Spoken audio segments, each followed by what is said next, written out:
성도의 시선이라는 제목으로 말씀 함께 나누겠습니다. 함께 말씀을 나눌 때 깨닫는 지혜와 성령의 충만한 은혜가 우리에게 임하기를 주님의 이름으로 축복합니다. 민수기에는 두 번의 인구조사가 있습니다. 첫 번째 인구조사는 1장에 있고요. 그 다음에 26장에서 두 번째 인구조사가 등장합니다. 1장에서의 인구조사의 대상은 출애굽 1세대였다면 26장에서는 광야에서의 40년 생활이 끝날 무렵 혹은 끝난 무렵에 출애굽 2, 3세대를 조사하였습니다. 그리고 그 사이에 오늘 우리가 나눌 20장의 내용은 광야 생활이 얼마 남지 않았을 때의 이야기입니다. 많은 학자들이 이 20장의 시기를 광야에서 생활한 지 38년 정도 된 것으로 추정하고 있습니다. 이미 광야에서의 오랜 세월을 버텨냈고 조금만 더 기다리면 하나님께서 말씀하신 그 40년이 끝나는 시점입니다. 그런데 이때 이 반석 사건이 발생하고 모세는 약속의 땅에 들어가지 못합니다. 반석에게 물을 내라라고 말하라고 말씀하셨는데 모세는 반석을 쳤습니다. 모세의 입장에서는 반석을 쳤다는 이유만으로 약속의 땅에 들어가지 못하게 되는 것이 너무나 억울할 것 같은데요. 이스라엘 백성들의 이 원망과 모세의 모습을 통해서 환경 속에서 성도의 시선이 과연 어디에 머물러야 하는가를 함께 살펴보도록 하겠습니다. 오늘 본문 1절에서 이 무리바 사건이 일어나는 장소가 가데스라고 말씀하고 있습니다. 이 장소의 정확한 명칭은 가데스 바네아입니다. 이 가데스 바네아는 바로 38년 전에 12정탐꾼 사건이 있었던 곳입니다. 하나님의 능력을 부인하고 원망함으로 인해 40년의 광야 생활이 선포되었던 그 장소였기에 이곳에 다시 모였을 이스라엘 백성들에게는 그 감회가 새로웠을 것입니다. 그런데 이러한 시기 속에서 미디암의 죽음을 소개하고 있습니다. 성경 말씀은 그녀가 왜 죽었는지에 대해 언급하고 있지 않습니다. 그러나 출애굽할 때 모세의 나이가 80세였고 이미 38년의 시간이 지난 것을 예상하면 모세의 누인 미디암도 이미 오랜 세월을 살았음을 유추할 수 있습니다. 뿐만 아니라 우리가 읽지 않았지만 23장의 끝부분을 보게 되면 그곳에서도 모세의 형인 아론의 죽음을 이야기하고 있습니다. 미디암과 아론의 죽음은 이제 출애굽 1세대가 끝나가고 있는 40년의 시기가 다가오고 있음을 보여주고, 동시에 그렇다면 이스라엘의 지도자인 미디암과 아론이 아닌 모세는 과연 어떠한가라는 질문을 우리에게 던져줍니다. 그리고 2절부터 사건이 발생합니다. 마실 물이 없자 온 이스라엘 백성들이 모세와 아론에게 모여듭니다. 광야에서 물은 가축을 키우는데 아주 필요한 자원일 뿐만 아니라 사람의 생명과 직결되는 중요한 것이었습니다. 그런데 이러한 물이 없자 이스라엘 백성들이 모세와 다투어 이야기한다라고 말씀합니다. 이 다투어라고 해석된 단어는 대항하다, 대적하다라는 의미를 포함합니다. 단순히 언쟁을 하거나 티격태격하건 것이 아니라 온 이스라엘 백성들이 지도자인 모세를 대항하여 말하고 있는 것입니다. 그리고 3절에 이렇게 이야기합니다. 우리 형제들이 여호와 앞에 죽을 때 우리도 죽었더라면 좋을 뻔했다. 너는 어찌하여 우리를 광야로 인도하여 우리가 우리 짐승들까지 다 죽게 하느냐. 이렇게 이야기합니다. 여기서 죽다라는 단어에는 나이가 들어 죽는 것도 포함되고 하나님의 심판을 받아 벌로써 죽는 것도 포함됩니다. 즉 광야 생활을 하다 죽었든지 혹은 하나님의 심판으로 벌로써 죽었든지 이스라엘 백성의 모든 죽음이 다 모세 너 때문이다 라고 이야기하고 있는 것입니다. 이스라엘의 이러한 원망은 애굽에서부터 있었고 또 홍해 때부터 왜 자신들을 애굽에서 이끌어냈냐며 광야에서 죽게 만드냐며 원망했습니다. 그로부터 38년이 지났는데 이제는 좀 변했을 법도 한데 하나도 변하지 않는 이스라엘 백성들의 모습입니다. 여전히 그들은 그들과 함께 하시는 하나님의 능력을 신뢰하지 못하고 믿지 못하였습니다. 똑같은 원망을 하고 또 똑같은 생각을 가지고 있습니다. 어떤 생각입니까? 애굽에 있는 것이 더 나았겠다라는 생각입니다. 민수기 20장 5절 말씀을 우리의 한 목소리로 한번 읽어보도록 하겠습니다. 시작. 너희가 어찌하여 우리를 애굽에서 나오게 하여 이 나쁜 곳으로 인도하였느냐? 이곳에는 파종할 곳이 없고 무화과도 없고 포도도 없고 석류도 없고 마실 물도 없도다. 아멘. 5절 말씀을 보시면 없다는 것이 계속 반복되어 사용됩니다. 파종할 것이 없고 무화과도 없고 이것도 없고 저것도 없다고 반복해서 강조해서 이야기합니다. 없는 것들을 생각하자 이스라엘 백성들은 애굽을 떠올립니다. 차라리 노예로 있던 애굽이 좋았는데 왜 우리를 애굽에서 이곳까지 나오게 했냐는 것입니다. 지금 이스라엘 백성들의 시선이 어디에 있습니까? 애굽에 있습니다. 애굽에서 나와 광야 생활을 한 지 38년이 넘었는데 아직도 애굽을 생각합니다. 약속의 땅만 바라보고 가기도 벅찬데 어려운 일이 닥칠 때마다 있을 때마다 애굽을 생각하고 과거를 되돌아보는 것입니다. 하나님이 보시기에 얼마나 답답한 노릇일까요? 그리고 이것은 분명 하나님 앞에서 옳지 않은 행동임을 알 수 있습니다. 애굽을 돌아본다는 것을 성경의 다른 사건을 통해서 이스라엘 백성들뿐만 아니라 다른 사건을 통해서도 살펴볼 수 있는데요. 창세기 13장 10절 말씀입니다. 제가 읽겠습니다. 이에 롯이 눈을 들어 요단 지역을 바라본즉 소알까지 온 땅에 물이 넉넉하니 여호와께서 소돔과 고모라를 멸하시기 전이었으므로 여호와의 동산 같고 애굽 땅 같았더라. 아멘. 아브라함과 롯이 가축이 많아서 함께하지 못하자 서로 나뉘어 살기로 합니다. 그때 롯이 소돔과 고모라를 보았을 때 여호와의 동산 같고 애굽 땅 같았다라고 이야기합니다. 이런 애굽 땅과 같은 소돔과 고모라에 하나님의 심판이 임하였는데 은혜를 입은 롯과 그의 가족들이 그 재앙을 피하게 됩니다. 그런데 가다가 누가 뒤돌아봅니까? 롯의 아내가 뒤돌아봅니다. 그것을 뒤돌아보았다가 소금 기둥이 되었습니다. 그곳에서 누리던 그 안락한 삶이 아쉬웠는지 아니면 그곳에 두고 온 재물이 아쉬웠는지 알 수 없지만 애굽 땅과 같았던 그 소돔과 고모라를 뒤돌아봄으로써 소금 기둥이 된 것입니다.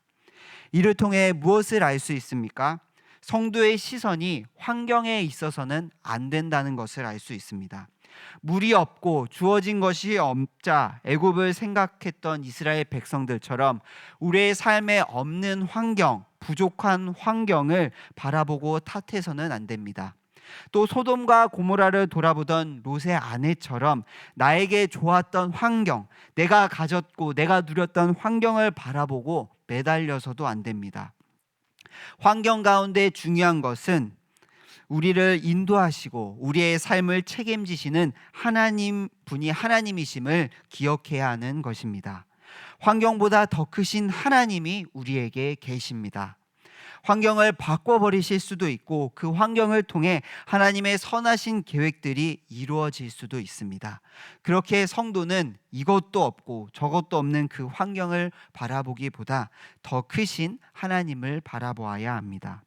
우리는 성경에서 없고 없다라는 것을 보았을 때 떠오르는 구절이 하나 있는데요.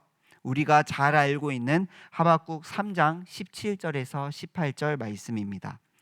없음이 반복되지만 이 말씀은 이스라엘 백성들의 불평과 정반대됩니다.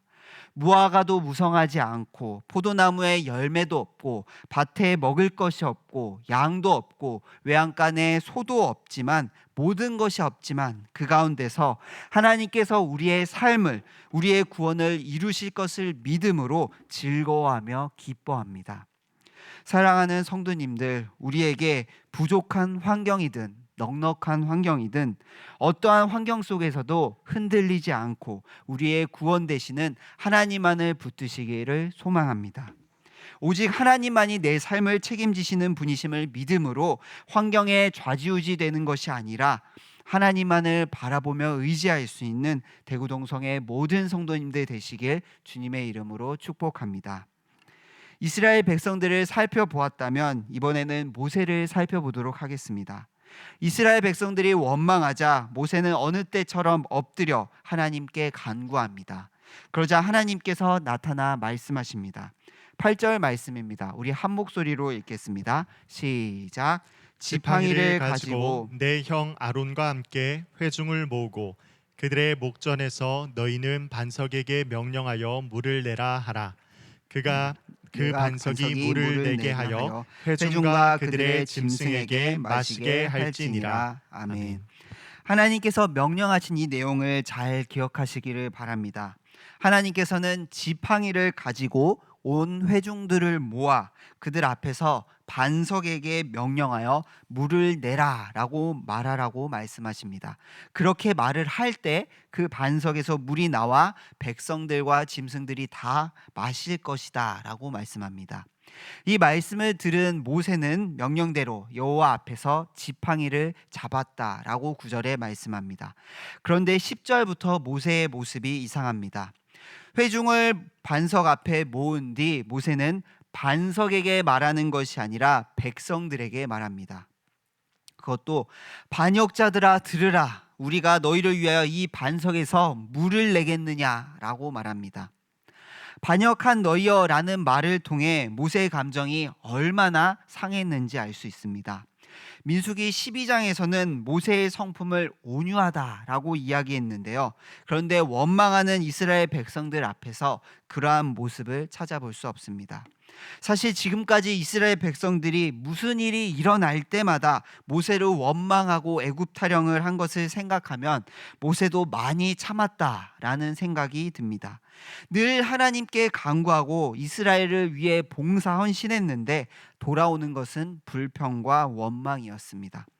원망하고 대항하는 이스라엘 백성들을 보자 여태껏 마음속에 눌러두었던 상한 감정이 폭발한 것입니다. 그런데 그 감정이 하나님의 말씀을 순종하는 데 부적절하게 개입되었습니다. 11절 말씀입니다. 제가 읽겠습니다.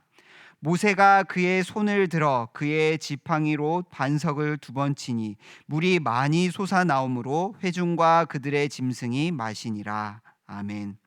모세는 지팡이로 반석을 2번 쳤습니다. 하나님께서는 반석을 치라고 말씀하시지 않으시고 반석에게 말하라 라고 말씀하셨는데요. 한 번도 아니고 2번을 쳤기에 실수로 친 것도 아닙니다. 하나님 앞에서 지팡이를 들고 온 회중을 불러 모은 것까지는 순종하였으나 반은 불순종한 것입니다. 모세가 반석을 친 이유에 대하여 여러 가지 해석이 있습니다. 그 중에 2가지 정도로 정리하면 첫 번째는 모세가 너무나 화가 나서 자신의 감정을 따라 행동했다는 것입니다. 앞서 우리는 모세가 왜 얼마나 화났을 만했는지를 살펴보았습니다. 2번째로는 하나님의 능력에 대한 믿음이 부족하여 반석을 쳤다는 것입니다. 앞서 우리는 12절에 하나님께서는 모세와 아론에게 너희가 나를 믿지 아니하여서 내 거룩함을 나타내지 않았다라고 말씀합니다. 모세도 사람이었기에 하나님의 능력을 의심한 적이 있습니다. 백성들이 고기 타령을 하자 한 달 내내 고기를 먹여주시겠다는 하나님께 어떻게 60만 명을 한 달 내내 먹이냐고 의심했었습니다. 이와 같이 그도 의심을 한 사람이었습니다. 화가 나서 멋대로 행동을 하던 하나님의 능력을 의심했던 모세는 하나님의 말씀에 반만 순종하였습니다. 그런데 반만 순종한 것은 순종한 것이 아니라 어긴 것입니다. 성경을 근거로 하는 소요리 문답에는 죄에 대하여 죄는 하나님의 법을 어기거나 부족하게 지키는 것이라고 이야기합니다. 모세는 하나님 앞에서 죄를 지었습니다. 그리고 하나님께서는 이 일에 대하여 특별히 하나님의 거룩함을 나타내지 않았다라고 말씀합니다. 하나님의 영광이 되어야 하는 일에 이 모세의 행동을 통하여 하나님의 영광이 가려진 것입니다. 물론 그 가운데서도 하나님께서는 은혜로서 그 반석 가운데 물을 내려주셨습니다. 하지만 이 사건으로 인해 모세는 약속의 땅에 들어가지 못하게 되었습니다. 그렇다면 화를 내고 믿음이 부족했던 모세의 시선은 어디에 있었을까요? 모세 또한 하나님께 시선이 있던 것이 아니라 이스라엘 백성들에게 혹은 자신에게 있었습니다. 38년 동안이나 대항하던 이스라엘 백성들로 인하여 화가 났습니다. 어쩌면 반석을 침으로 인해 이스라엘 백성들의 길을 죽이고 자신이 지도자임을 알게 하려는 자신에게 마음이 있었는지도 모릅니다. 중요한 것은 그도 이스라엘 백성들처럼 하나님께 시선이 있지 않았다는 것입니다. 하나님을 바라보고 있었더라면 하나님의 말씀을 가볍게 여기지 않았을 것입니다. 모세의 상황처럼 우리의 삶에도 대항하는 사람들, 원수와 같은 사람들이 주변에 크고 작게 있을 것입니다. 그것이 믿음을 믿지 않는 나의 가족이 될 수도 있고요. 같은 직장 상사나 혹은 동료이거나 가까운 사람일 수도 있습니다. 더 나아가 함께 교회를 다니는 성도일 수도 있습니다. 그들로 인하여 감정이 상하고 화가 쌓일 수도 있습니다. 그러나 이스라엘 백성들 때와 마찬가지로 성도의 시선은 사람에게 있어야 하는 것이 아니라 하나님께 있어야 합니다. 우리가 원수를 어떻게 마음으로 사랑으로 품을 수 있고 대할 수 있을까요? 그것은 우리의 능력으로 불가능합니다. 우리를 위해 온갖 수모와 고초를 당하신 예수 그리스도를 바라볼 때, 그의 사랑 안에 거할 때 우리는 우리를 미워하고 방해하는 자들 가운데서도 그리스도의 사랑으로 살아갈 수 있고 하나님의 말씀을 따라 하나님의 말씀에 순종하며 행할 수 있습니다. 오늘 본문 안에서도 우리가 하나님을 붙들어야 한다는 사실을 말씀하고 있는데요. 8절을 보시면 모세와 아론에게 반석에게 명령하여 물을 내라 하라 라고 말씀합니다. 그런데 아무 반석이 아닙니다. 그 반석이 물을 내게 하겠다라고 말씀하십니다. 광야에서 반석을 통해 물을 마신 사건이 2번 있는데요. 오늘 말씀이 2번째이고 첫 번째 사건은 출애굽기 17장에 있습니다. 우리 출애굽기 17장 6절 말씀을 한번 읽어보도록 하겠습니다. 시작. 내가 호렙산에 있는 그 반석 위 거기서 내 앞에 서리니 너는 그 반석을 치라. 그것에서 물이 나오리니 백성이 마시리라. 모세가 이스라엘 장로들의 목전에서 그대로 행하니라. 아멘. 첫 번째로 반석을 치는 사건이 있을 때 하나님께서는 이렇게 지시하셨습니다. 하나님께서 지시하신 그 반석 위에 본인이 서 있겠다고 말씀하시고 그 반석을 치라라고 말씀합니다. 하나님이 서 계신 반석, 하나님의 임재가 계신 그 반석, 마치 하나님을 치시는 것 같이 묘사하는 이 상황 가운데 그 반석을 쳤을 때 물이 나와 그들을 먹였습니다. 고린도 전서에서 사도 바울은 광야 생활 중에 마주친 이 반석들에 대하여 이렇게 비유합니다. 고린도전서 10장 4절 말씀입니다. 우리 한 번 더 같이 읽도록 하겠습니다. 시작. 다 같은 신령한 음료를 마셨으니 이는 그들을 따르는 신령한 반석으로부터 마셨음에 그 반석은 곧 그리스도시라. 아멘. 반석이 누구라고 말씀하십니까? 그리스도라고 말씀합니다. 어떤 학자는 이것을 비롯해서 첫 번째 하나님이 서 계신 반석, 하나님과 같이 하나님의 임재가 있던 이 반석을 쳐서 물이 나오게 하신 것이 십자가 사건의 그림자라면 오늘 두 번째에서 모세가 반석을 치는 것은 십자가를 2번 지게 하는 것과 같아서 모세의 불순종이 큰 죄다라고 이렇게 이야기합니다. 이것이 어찌 되었던 건 중요한 것은 반석이 그리스도이시다는 것입니다. 물이 없는 환경을 해결해 주실 수 있는 분, 환경보다 더 크신 분이 그리스도이십니다. 물도 없고 나무도 없고 없는 것 투성이인 나그네 인생이지만 그 가운데 그리스도만 있다면 목마르지 않고 하나님과 동행하는 약속의 땅에 걸어가는 그 여정 가운데 부족함이 없다는 것입니다. 광야길 가운데 원망과 불평과 이런 것들이 필요 없는 이유가 반석이신 그리스도가 계시기 때문이라고 오늘 본문은 말씀합니다. 말씀을 정리하겠습니다. 우리의 인생을 흔히 많이들 광야로 비유합니다. 그렇다면 광야 가운데 우리는 지금 어떤 구비의 길에 있으며 우리의 지금 마음의 상태는, 우리가 바라보고 있는 것은 무엇인지 점검해 보아야 할 것입니다. 혹시 우리의 마음이 이스라엘 백성들과 같지는 않나요? 오랜 신앙생활 가운데서도 여전히 세상에 휘둘리고 환경에 휘둘리고 불평불만하고 있다면 우리의 시선이 하나님께 있는지 점검해 보아야 합니다. 하나님께 있는 것이 아니라 나에게 있고 환경에 있고 세상에 있다면 우리는 이 신앙의 여정 가운데, 광야길 가운데 넘어질 수밖에 없습니다. 그러나 우리의 시선이 하나님을 향할 때 물이 없는 곳에서 샘물 나오게 하시는 그 반석과 같은 그리스도를 붙잡을 때 우리의 인생이 하나님의 은혜를 경험하고 맛보게 될 줄 믿습니다. 광야를 지나며라는 CCM 곡이 있는데요. 그 가사에는 이렇게 고백합니다. 제가 찬양을 잘 못 부르기 때문에 읽도록 하겠습니다. 주님만 내 도움이 되시고 주님만 내 빛이 되시는, 주님만 내 친구 되시는 광야, 주님 손 놓고는 단 하루도 살 수 없는 곳 광야, 광야에 서 있네. 우리 모두가 광야에 서 있습니다.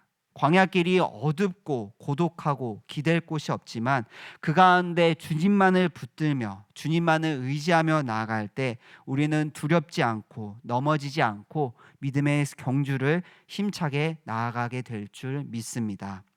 광야 같은 우리 인생길에서 세상과 환경을 바라보는 것이 아니라 우리의 반석 되시는 예수 그리스도를 바라보시며 살아가시는 성도님들 되시기 소망합니다.